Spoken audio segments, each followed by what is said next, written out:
And joining me for all the chat, I'm delighted to say today, is political commentator Russell Quirk. Good morning to you, sir. Glad to be back, Julia. Always great to have you on the show. Let's just talk about, Ed Miliband is in the news in terms of big money spends, but actually it's winter fuel allowance and Rachel Reeves that is still on the front page. It's still the concern of ordinary people. And it's not just people who don't get it themselves, didn't get it last year, losing out on their 300 million. It's worrying about their parents, their grandparents, worrying about their neighbours.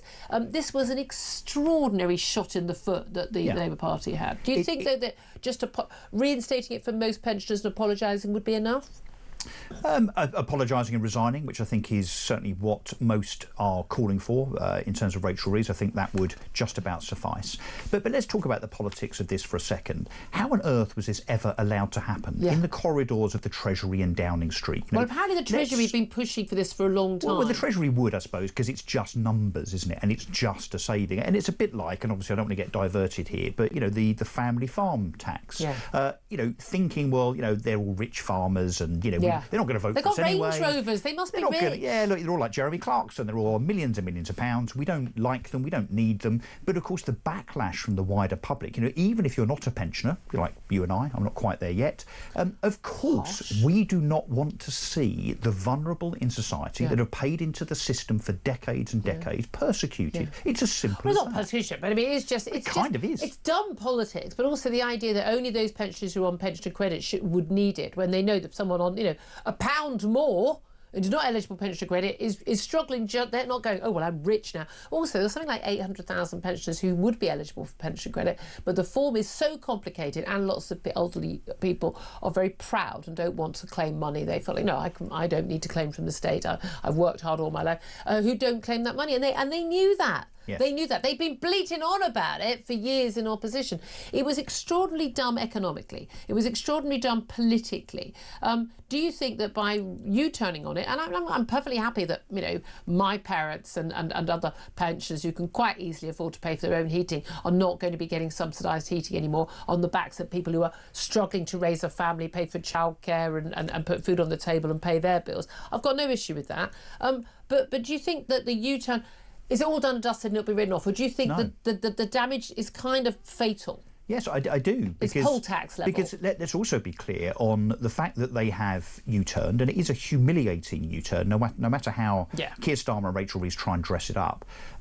This will be remembered because they were quite prepared to do it in the first place. Absolutely. And again, we're the nice people. We're the nice people, those horrible Tories. And again, if the Tories had done this, they'd have been screaming blue But murder. it's yet another promise that Keir Starmer made before the election, that not only would he not do it, but he criticised the Tories heavily because he presupposed that it's something the Tories would do. They got into power. There was a £22 million black hole in the finances, completely made up.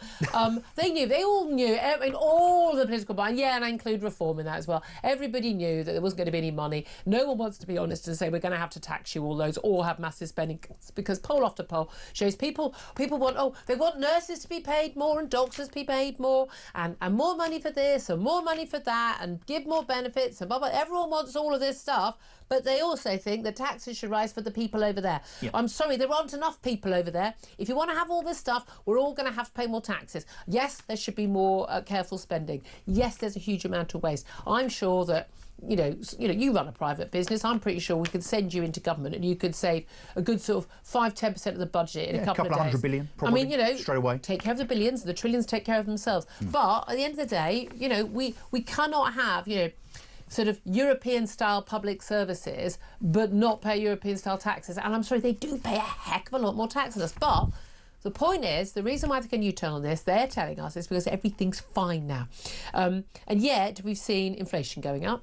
I don't know anyone who's feeling like, they're getting better off. I mean, again, inflation has come down, but it's going up again, but it's still going up. It's just going up at a lower rate. But we've also got a jobless rate ticked up to 4.6% in April. That's at 1.6 million people. It's up by 0.5 percentage points, but it's still going up. And some interesting stats from Jamie Jenkins, who's a friend of the show. I think he used to work at the Office for National Statistics, and he's pointing out that payroll jobs dropped by 109,000 in May. It's the biggest monthly fall since lockdowns, and that's compared to a year ago, 274,000 fewer jobs. Yeah. Now that is businesses going, I'm going to drop people because of the national insurance hike and minimum wage. I can't make payroll anymore, or I'm not going to hire new people. And those are people who are not working, not paying tax, who are claiming benefits. The numbers don't add up. Anyone that is remotely convinced by the statement today by Rachel Reeves that she has U-turned on this because the economy is now in good shape has got their head in the sand. Not just in unemployment, but the fact that you've got a millionaire now leaving Britain every 45 minutes. The tax take was something like £4 billion less the month before last because of those wealth creators, those business owners and those entrepreneurs. Those people who also pay a lot of tax. And those 200,000 people that now no longer have those jobs for whatever reason, basically because of the job tax that was introduced in the budget in October, they now no longer are paying tax. Where do we think we get the money from for all of the spends? Because this government is spending beyond its means, like Labour governments always do. Well, no, and the Tory government was doing. And again, at the end, they can claim the excuse of lockdown, but they carried on with it long after. They didn't get welfare. They got welfare down. I mean, Ian Duncan-Smith did a brilliant job as Work and Pension Secretary, actually get people back to work. I wrote a big piece, a column for The Sun last week, talking about the absurdity of extending more than a quarter of all kids now at school get free school meals. Really, more than 1 in 4 kids in this country have parents who can't afford to feed their kids at lunchtime. I mean, I'm sorry, this is an abject nonsense. Something is going horribly wrong. But I mean, I'd always people say, "Oh, you're so cruel, you're so harsh." No, the best way, if you want to help kids in poverty, A, encourage their parents not to have more brothers and sisters for them that they can't afford, but B, get their parents to work. And no, I don't mean, working 1 day a week and then claiming benefits the rest of the week. And at the same time, we've got £200 billion a year being spent on benefits. Yep. And we have now £22 million. It's about a third of the adult population of Britain on benefits. So don't tell me that those parents don't have 35 pence every morning for a bowl of cornflakes. This is like lunch, which is more expensive than breakfast, but apparently they can't afford breakfast either. Just to let you know, breaking news, as we predicted, David Bull, our lovely colleague here at Talk, top bloke. He's a top bloke. He is. Also very dapper. He has been named as the new chairman of Reform UK. It's been named by, and he's just giving a little speech now. After we've got Nigel Farage and Zia Youssef on stage. This big show of unity, of course. It's interesting actually because the Prime Minister is also doing a Q&A with students. He's on stage, and actually everyone's been focusing on what's going on with reform. Do you think a lot of this U-turn on Winterfield is not just about criticism from the Tories? Because they can take criticism from the Tories, can't they? Because the Tories are way down in the polls. But actually, it's this surge of reform. We saw it in the local elections. We saw it in the Runcorn by-election with the election of Reform MP to Sarah Patchett. We also saw it, reform surging from literally like a couple of hundred votes to 26,000 votes in the by-election, last Thursday's by-election for the Scottish Holyrood Parliament, where they came third, but nevertheless, Labour scraped back in a seat which they would have hoped to have done very well in. Yeah. Is this all about the threat of reform? I think it's largely that, yes. It's the penny is finally dropping, isn't it? I mean, you would imagine. I mean, the local elections, I think, were about 3-4 weeks ago. And, of course, the Labour Party and, indeed, the Conservatives had their, how can I put this politely, their backsides handed to them in political terms. Thank you for the choice of language. Yes. And, of course, the polls since have just shown reform getting stronger and stronger. So this is kind of, closing the door after the horse has bolted in political terms for sure. But yes, they're now trying to mend the problems, the Labour government, which they themselves have created. This is the thing. And again, same with the Conservatives. Everything they do is just virtually all the policies were brought in by the last few governments. The last year or two of Tory government was correcting the things they'd done wrong beforehand. It is genuinely painful to watch a lot of the time, I have to say. What do you make in terms of the pressure? I mean, one of the key policies I really care about is getting rid of net zero. Currently, the only party that's fully signed up to dumping net zero is Nigel Farage. It's fascinating when people say, "Oh, reform's policies aren't fully costed." I mean, they're not. No one's are, by the way, but they're no less fully costed than everyone else's. But actually, any party that is still pushing for net zero, and by the way, the Tories have, under Kemi Badenoch, haven't dropped it. They say the same targets. I don't even want the targets, but they want to do it slower, not at the cost of the economy. Well, then you can't have the targets. So I'm sorry. Kemi Badenoch, I love you, but you can't have it both ways. Nigel Farage has been straightforward on this from word go. This is a mad policy. Richard Tice even stronger on this. It's a mad policy. It's not going to achieve anything. It's impossible to... It's unaffordable, and it's damaging the economy. You cannot make any sums add up in Britain. You cannot have a big AI industry. You can't bring back jobs or manufacturing. You can't build up defence. You can't do any of this. You can't carry on any of this spending unless you get rid of net zero. Do you think the announcement we've got today about big spending on Sizewell plant, nuclear reactor, in front of 14 billion quid of your and my money being announced by Ed Miliband, the Net Zero and Energy Secretary, to go to that nuclear power, the sort of nuclear power renaissance is being called. This follows, Hinkley C, which is basically going to, I think, quadruple in cost to something like 50 billion quid. Yep. This won't go online until the 2030s. But this is about keeping the lights on. But the only reason we need to keep the lights on is because no Labour or Tory government built nuclear reactors for what, a few decades. Since 1905. They take 3 times as long and 4 times as much as any other country does it. It's 4 times more than South Korea spent on these things.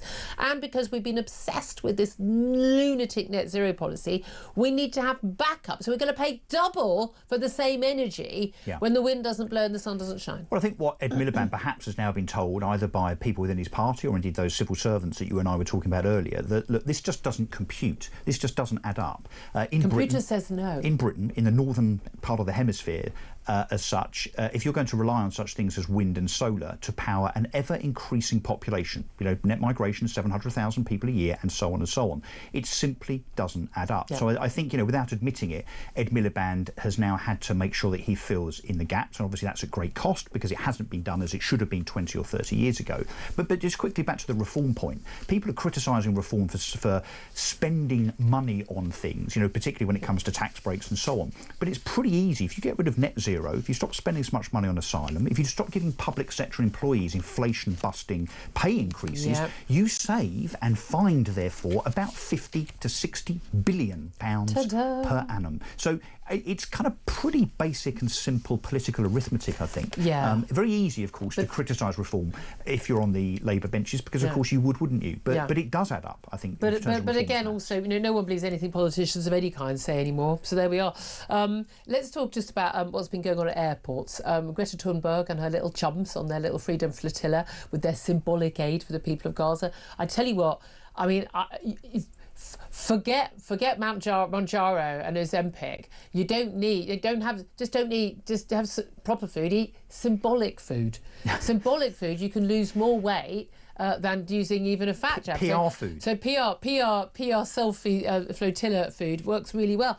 There was, these freedom flotilla activists. They were taken to the airport to be deported. They refused to watch this video from October the 7th footage from Hamas fighters of what actually happened on the day, because these are we're in tantamount to Holocaust denial with a lot of these Hamas useful idiots. Let's be generous and call them useful idiots as opposed to anti-Semites who are doing the cause of a terrorist organisation some good.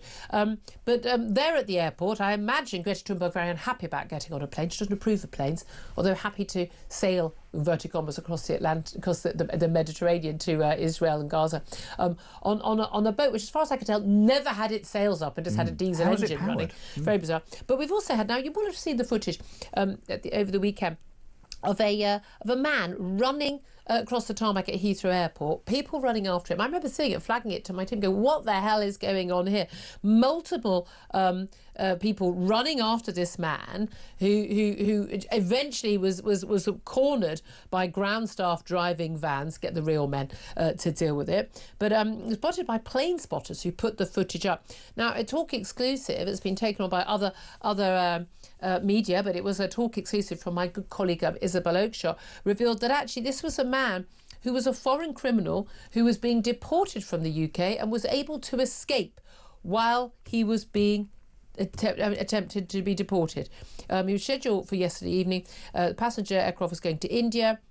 And the staff expected trouble, so he was wearing a waist restraint, but he was able to give his escorts the slip after asking to go to the toilet before takeoff. And he's running through the airport. Yes, this is a convicted you know, illegal migrant. And there's supposed to be a procedure, apparently, which is, you know, go figure, if there is a criminal, a dangerous individual that you're deporting on an aeroplane and he asks to go to the toilet, you know, the oldest trick in the book in terms of escaping. I've never seen that in a film ever, have you? Guess what you're supposed to do? You're supposed to have 2 security guards standing outside the toilet door. It doesn't look like that was happening. So check there's no window. Make sure that when that happens, you know, perhaps the stairs to the plane have been disengaged. That didn't seem to have happened at all. Yeah. And the other thing is, if you look at that footage, the comedy, I'm afraid, of the people that are so-called running after him. Yeah. And the response apparently from the authorities is, well, those security guards actually don't have to pass any fitness test. Why not?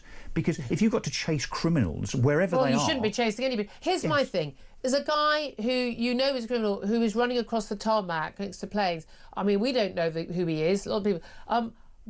I'm sorry. Why wasn't he simply shot?